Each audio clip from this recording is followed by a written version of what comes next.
Salut gang, c'est votre Merm pour le Mermcast, le podcast de Mermy. Je suis Mermy, merci beaucoup d'être là aujourd'hui. Gang, là, je veux que vous attachiez comme faux sur votre chaise, j'allais dire. Sur votre chaise, ok? Strappez-vous comme faux, là, parce que savez-vous qu'est-ce qu'on fête cette année?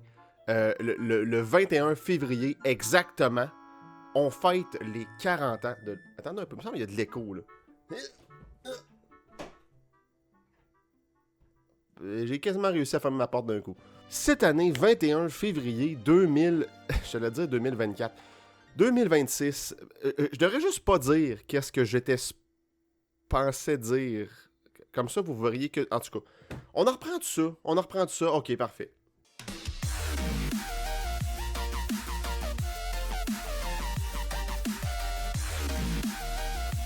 Hey! Salut gang! C'est votre Merm pour le Mermcast, le podcast de Mermy. Je suis Mermy. Merci beaucoup d'être là. Savez-vous qu'est-ce qu'on fête cette année, gang? Mes petits coquelicots. Mes petits... Faudrait que je trouve un nom, là. Un nom le fun, là. Tu sais, Taylor Swift a des Swifties. Michael Jackson devait avoir des Jackies. Je pourrais vous trouver un nom drôle, là. Vous allez être mes petits Mermies. Vous êtes mes petits Mermies. Savez-vous qu'est-ce qu'on fête cette année, mes petits Mermies? On fête les 40 ans de la franchise de Legend of Zelda. Oui, 40 ans déjà. C'est le 21 février 86 que le premier jeu de Zelda est apparu au Japon sur la Famicom Disk System. C'était même pas un jeu de NES, c'était un jeu pour un add-on que personne ne se souvient. Et je crois que Nintendo va fêter ça. Est-ce qu'ils vont le fêter en grand comme Mario Bros? Je le sais pas, mais voici mes prédictions pour le direct du 40e anniversaire de The Legend of Zelda sur la Famicom Disk System. Et là, je me suis créé beaucoup de jobs pour le montage. Ça va être fucking long tout écrire ça. Petite gorgée de café avant de commencer. Merci beaucoup d'être là pour le Mermcast saison 2. Je sais qu'on a parti ça en force avec l'épisode 1 de la saison 2 et je vous promets tout aussi de folie et de confusion.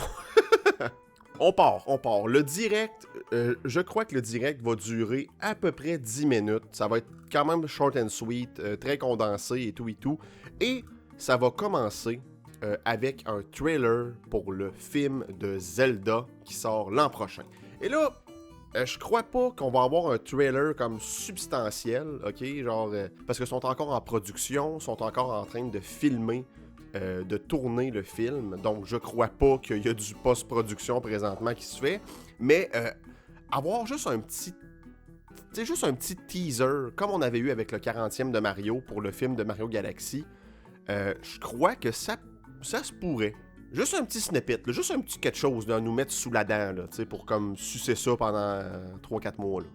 Puis après ça goûte absolument rien, puis qu'on le jette aux poubelles. Comme un petit bonbon de restaurant, genre. En tout cas, mon analogie est un peu bizarre, mais qu'est-ce que vous voulez, mes petits mermies, hein?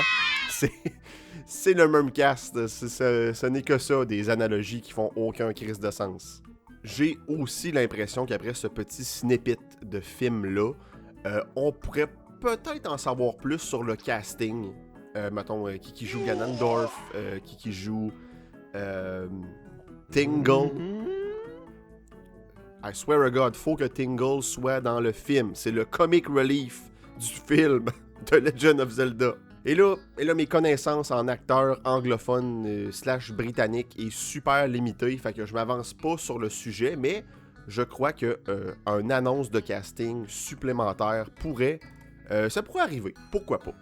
Maintenant, ensuite, continuons le direct. C'est Monsieur Miyamoto qui vient nous dire qu'il aime sa franchise, il est content, il est comme genre « Wow, j'ai créé vraiment de quoi de cool! Merci de jouer à mes jeux cool! Merci beaucoup! » Ah oui, puis j'avais oublié de dire au début que ça va être animé par Eiji Aonuma, le producteur, le gros producteur des jeux de Zelda depuis des décennies. Ça va être lui qui va animer ça, mais là, c'est ça. Là. Miyamoto venait nous dire que c'était des jeux cool, puis que merci beaucoup. Voilà, merci d'écouter le même cast. Voilà, tété. Ça, c'était très raciste comme interprétation. Je suis désolé. J'espère pas me faire cancel épisode 2, saison 2 du Murmcast. Ça serait vraiment plate. Et là, voilà, encore une fois, c'est des prédictions, ok? C'est des prédictions, c'est ce que je prévois pour le direct. Même si, quand que je regarde mon script, parce que j'ai scripté un peu mes affaires juste pour vous dire qu'est-ce que je voulais parler, là, c'est plus une wishlist que des prédictions. Mais je prévois que ensuite, après le snippet, après Miyamoto qui est comme oui, cool. On a un update gratuite pour Mario Kart World. Link fait son retour dans Mario Kart. Et cette fois-ci, il est accompagné de Ganondorf, Zelda et Tingle. Oui, monsieur, le comic relief de Zelda Movie, lui-même, Tingle, entre en piste pour Mario Kart World. Pas de nouvelles pistes, par contre, juste 4 nouveaux personnages avec différents costumes. Je verrais bien, mettons, les costumes de Link, là, tu sais, Link rouge, Link bleu, Link or, Link argent, Link. Donc voilà, update gratuite pour Mario Kart World avec Link, Ganondorf, Zelda et Tingle. Ok, excusez-moi, Let's go. Focus, tabarnak. Je sais pas qu'est-ce que j'ai à matin. J'ai-tu pris mes pilules de TDA? Je le sais pas. J'en ai même pas de pilules de TDA. Faudrait peut-être que j'en aille. Hey, c'est beau ça fait... Oh, wow. C'est beau ça. Ensuite, autre update pour Hyrule Warriors Age of Imprisonment. Et j'arrive pas à croire que je l'ai dit d'une traite sans me tromper. Fantastique. Et un petit rot en plus. Gracieuseté du Murmcast. Merci beaucoup d'être là. Hyrule Warriors Age of Imprisonment va recevoir un autre update gratuite. Cette fois-ci, mettant en vedette Ganondorf, qui a maintenant, en fait, qui va être jouable dans une mini-campagne spécialement pour lui. J'ai pas joué à Hyrule Warriors Age of Imprisonment, et là, c'est la 3e fois que je le dis à peu près comme il faut. C'est fantastique. J'ai pas joué à ce jeu-là, mais je sais que le monde était très déçu de pas voir Ganondorf être jouable. Donc, je prédicte que Ganondorf est jouable dans ce jeu-là avec une mini-campagne de quelques missions spécialement pour lui. Peut être aussi jouable dans le all-around, le jeu de base, là. Mais il va avoir un certain set de missions spécialement pour lui. Ensuite, là, c'est fucking wishlist. C'est plus liste de souhaits présentement, là, ce que je vois annoncer là. Un remake de un des meilleurs jeux de Zelda. Un des fan favorites. Un remake de Zelda 2. Un remake de Zelda 2 pour la Switch 2. Qui va pas être plein prix. Questionne-moi pas pourquoi, il va pas être plein prix, il va être peut-être comme 40$ à peu près, comme Metroid Prime Remaster, que je recommande beaucoup. Et oui, c'est ça, essentiellement le même jeu, mais au goût du jour, pas aussi punitif, un peu plus hand-holding, genre qui nous tient plus par la main durant l'aventure, on est moins perdu, moins cryptique que celui sur NES, et avec du contenu supplémentaire. Donc, un remake de Zelda 2, c'est sûr ça va arriver. J'en suis convaincu pour les 40 ans de Zelda. Ça va être le jeu de Noël. Holiday title. Un remake de Zelda 2. Zelda 2 HD. Tout le monde. Oui, vous allez jouer à Zelda 2 et vous allez aimer ça, mes mermaids. Mes petits mermaids, vous allez aimer Zelda 2. Je vous le promets. Ensuite, ok, là, on tombe dans la grosse annonce. Quoique, le remake de Zelda 2, c'est quand même une petite grosse annonce à mon avis, là. Ok, grosse annonce, dernière annonce du Direct, comme, tu sais, One Last Thing, là. Ça va être ça. Ça fait une couple de temps que je pense à ce concept-là. Ben, plusieurs personnes ont pensé à ce concept-là, mais je crois que c'est un bon moment pour sortir ça. Dernière annonce du direct, c'est Zelda Dungeon Builder. Zelda Dungeon Builder. Ça se dit mal en crise et tout. Un genre de Mario Maker, mais pour créer des donjons de Zelda 2D. Oui, monsieur. Ça sera un peu la continuité du mod qu'il y avait eu dans le remake de Link's Awakening, qui était très bare bone, là. C'était très comme de surface. On pouvait juste prendre des salles de donjons qu'on avait déjà explorées dans le jeu et comme rabouter ça ensemble pour essayer de faire de quoi. Mais là, c'est vraiment là comme from the ground up.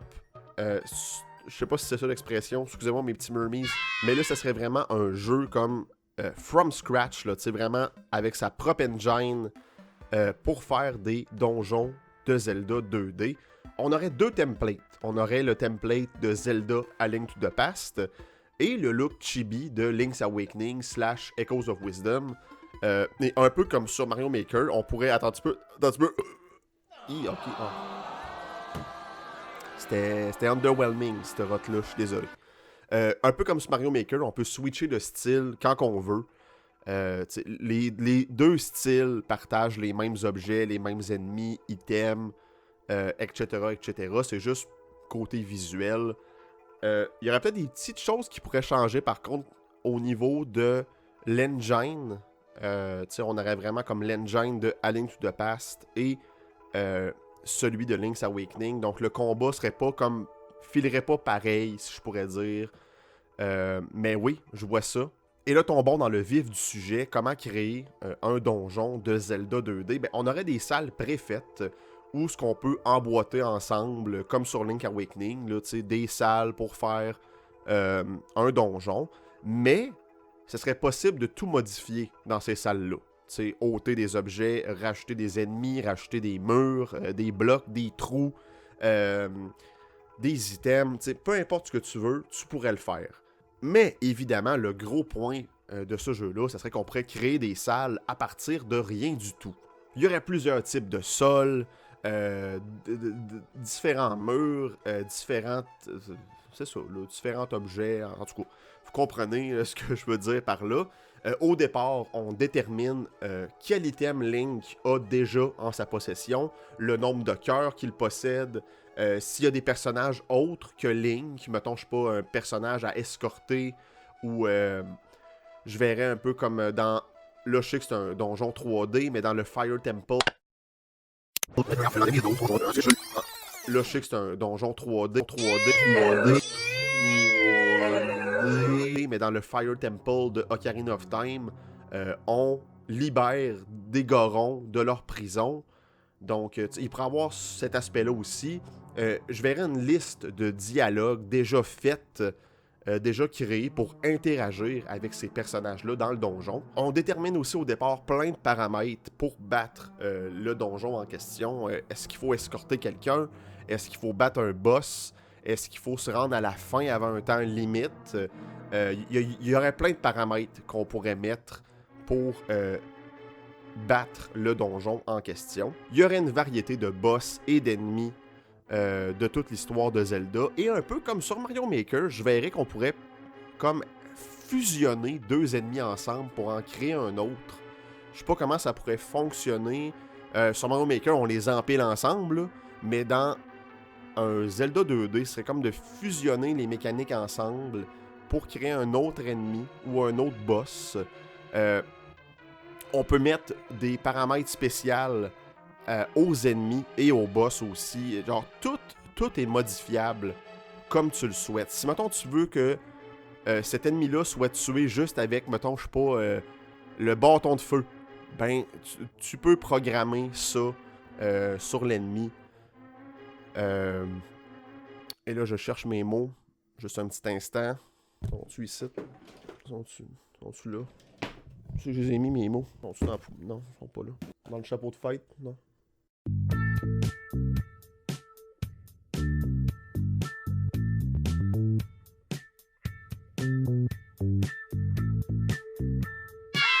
Avec ce jeu-là, on peut laisser libre cours à notre imagination. On peut faire des puzzles de blocs amovibles, placer des clés, placer des trous qui nous amènent à un étage plus bas. Évidemment, plusieurs étages dans le donjon. On peut choisir plein de conditions pour les portes. Comment les ouvrir? Ça prend une clé? Faut-tu pousser un bloc? Faut-tu battre des ennemis? Faut-tu avoir un item en particulier? Faut-tu avoir une personne avec nous? Appuyer sur un bouton, etc., etc. Il y a tellement de possibilités de customisation pour tes donjons. Tellement de possibilités. Genre, imaginez les niveaux que le monde a fait avec Mario Maker. Imaginez la créativité des gens avec un donjon de Zelda 2D. Ça pourrait être complètement cinglé, pour vrai. Zelda Dungeon Builder. Je vois ça pour Switch 2, évidemment. Évidemment, le mode souris avec les Joy-Con serait vraiment comme... Tu sais, ce serait super facile de faire des choses avec ça. Super fluide. De créer des salles. Etc., etc. Donc, je vois vraiment... Peut-être pas cette année. Encore une fois, c'est plus une wishlist. Mais je crois que c'est un jeu qui pourrait être possible et vraiment, vraiment cool. Et ça pourrait peut-être comme... Pas remplacer les Zelda 2D, mais pour un moment, là, ça serait comme notre dose de Zelda 2D. Éventuellement, il pourrait avoir un DLC où ce qu'on peut aussi créer un overworld, puis créer un jeu de Zelda au complet si on voudrait. T'sais. Je le sais pas, là, mais il y a tellement de possibilités avec ce concept-là. J'aimerais vraiment savoir ça pour le 40e de Zelda cette année. Et voilà, gang! Et voilà, gang, c'était mes prédictions pour le 40e de The Legend of Zelda. Merci beaucoup d'avoir été là aujourd'hui. Dans les commentaires, dites-moi, est-ce que mes prédictions sont valides? Est-ce qu'ils sont plausibles? Quelle prédiction faites-vous pour le 40e de Zelda? Est-ce qu'il y a quelque chose, un projet que vous voudriez vraiment voir le jour? Est-ce qu'il y a un de mes projets, une de mes suggestions qui vous fait comme « Oh my god, oui, ça serait tellement nice, comme un fucking remake de Zelda 2, let's go! » Ou Zelda Dungeon Builder, ça pourrait être très très cool. Donc, merci beaucoup tout le monde d'avoir été là pour cet épisode du Murmcast, le podcast de Murmy. On se retrouve plus tard, mes petits Murmies, et à la prochaine! Ciao!